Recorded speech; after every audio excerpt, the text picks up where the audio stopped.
जी हाँ दोस्तों, जिसका हम इंतजार कर रहे थे वो इंतजार की घड़ी अब समाप्त हो चुकी है।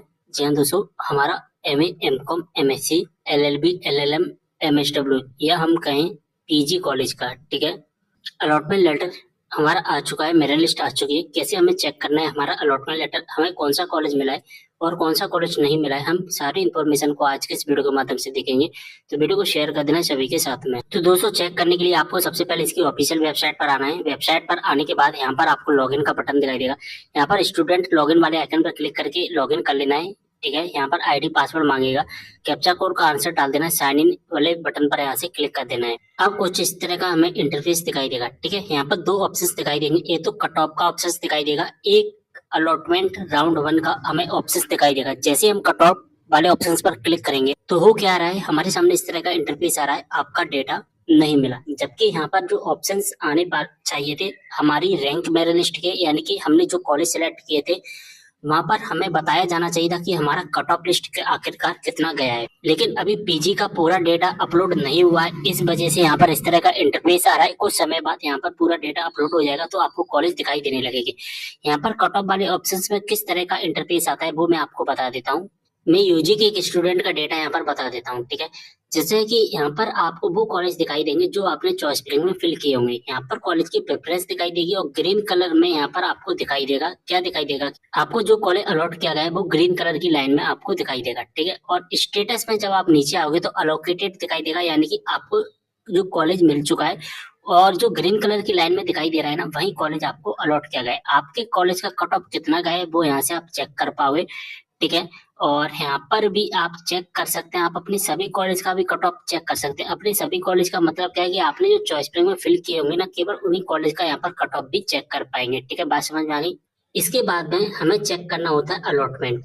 दोस्तों, जैसे हम अलॉटमेंट पर क्लिक करेंगे हमारे सामने वो कॉलेज का नाम आ जाएगा जिस कॉलेज में हमारा अलॉटमेंट आया है। इसके बाद क्या करना है, यहाँ पर चेक मार्क कर देना है और स्वीकृत करे पर आप हमें क्लिक कर देना है। दोस्तों, यहाँ पर कट ऑफ पर चेक करने पर अगर आपका डेटा नहीं मिला, इस तरह का इंटरफेस आ रहा है। और अलॉटमेंट पर चेक करने पर आपका जो पेज है वो रिफ्रेश हो जाता है और आपका जो पेज केवल और केवल बेसिक डिटेल दिखाने लगता है।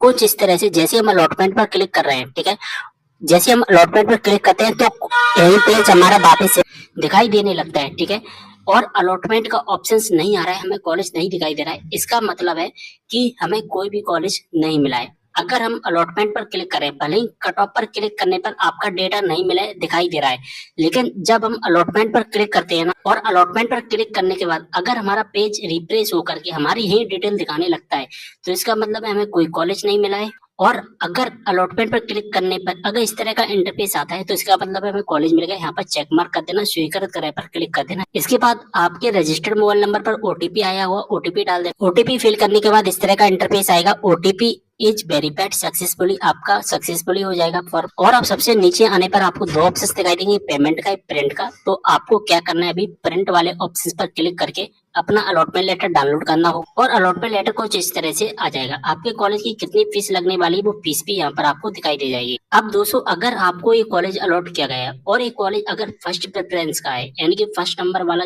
कॉलेज अलॉट किया गया है, आपने चॉइस फिलिंग में जो कॉलेज फिल किए थे और उनमें फर्स्ट नंबर वाला अगर आपको कॉलेज मिल गया है, तो दोस्तों आपको उस कॉलेज में एडमिशन लेना ही पड़ेगा। अगर आपको फर्स्ट प्रेफरेंस वाला कॉलेज नहीं मिला है, ठीक है, फर्स्ट, सेकंड, थर्ड या फोर्थ या फिफ्थ, यानी कि फर्स्ट प्रेफरेंस को छोड़ करके आपको अदर प्रेफरेंस के कॉलेज मिला है और आपको उनमें एडमिशन नहीं लेना है, तो फिर आप एक काम करना कि जो सेकंड राउंड आएगा, सेकंड राउंड में न्यू चॉइस फिलिंग कर लेना। और न्यू चॉइस फिलिंग करने के बाद आपको न्यू कॉलेज अलॉट कर दिया जाएगा। ठीक है, बात समझ में आ गई। लेकिन अगर फर्स्ट नंबर का कॉलेज मिला है तो फिर इसमें आपको राजी नहीं, गैर राजी एडमिशन लेना ही पड़ेगा।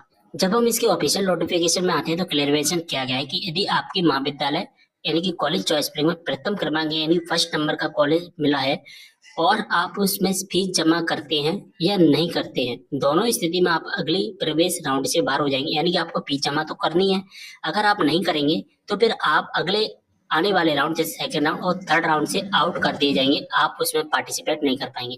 यहाँ पर देखिए दोस्तों, मान के चलिए आपको कोई भी कॉलेज अलॉट कर दिया गया है, सेकंड नंबर या थर्ड नंबर या फोर्थ नंबर, फर्स्ट प्रेफरेंस को छोड़कर। अभी मैंने फर्स्ट प्रेफरेंस का बताया, अब हम अदर प्रेफरेंस का देखेंगे, जैसे कि सेकंड, थर्ड, फोर्थ प्रेफरेंस के बारे में हम यहाँ पर देखेंगे। तो यहाँ पर लिखा गया है कि आपको जो कॉलेज अलॉट किया गया है और उसमें आपको एडमिशन नहीं लेना है, ठीक है। एडमिशन नहीं लेना, मान लीजिए सेकंड नंबर, थर्ड नंबर या फोर्थ नंबर का कॉलेज मिला है और उसमें आपको एडमिशन नहीं लेना है, लेकिन फिर भी आपको अलॉटमेंट लेटर को कंफर्म करना पड़ेगा। यानी कि आप अपना अलॉटमेंट लेटर कंफर्म नहीं करते हैं तो ऐसी स्थिति में आपके जितने भी चॉइस फिलिंग हैं वो सारी चॉइस फिलिंग निरस्त हो जाएगी और अगले राउंड यानी कि सेकेंड राउंड और थर्ड राउंड से आप आउट हो जाएंगे। यानी कि आपको अदर प्रेफरेंस का कॉलेज मिला है और उसमें आपको एडमिशन नहीं लेना है, तो ऐसी कंडीशन में आपको अपना अलॉटमेंट लेटर तो डाउनलोड करना ही पड़ेगा। अगर अलॉटमेंट लेटर डाउनलोड नहीं करोगे तो आपकी फर्स्ट राउंड की चॉइस फिलिंग वो डिलीट हो जाएगी पूरी की पूरी और सेकंड राउंड और थर्ड राउंड से आप आउट कर दिए जाएंगे। तो इस लाइन में आपको क्लियर मेंशन किया गया है। अब दोस्तों आपको कोई कॉलेज अलॉट कर दिया और उसमें आपको एडमिशन लेना है तो आप अपना अलॉटमेंट लेटर तो डाउनलोड कर ही लीजिए और अलॉटमेंट लेटर डाउनलोड करने के बाद में आपको क्या करना है, अपनी फीस जमा करनी है, ठीक है। और वीडियो को ज्यादा से ज्यादा शेयर कर देना। मिलते हैं अगले वीडियो में एक और जानकारी के साथ, तब तक के लिए बाय। एक बात बताना बहुत इंपॉर्टेंट है दोस्तों, आपको जो फीस है कब तक जमा करनी है, 13 जून से 18 जून तक, ठीक है।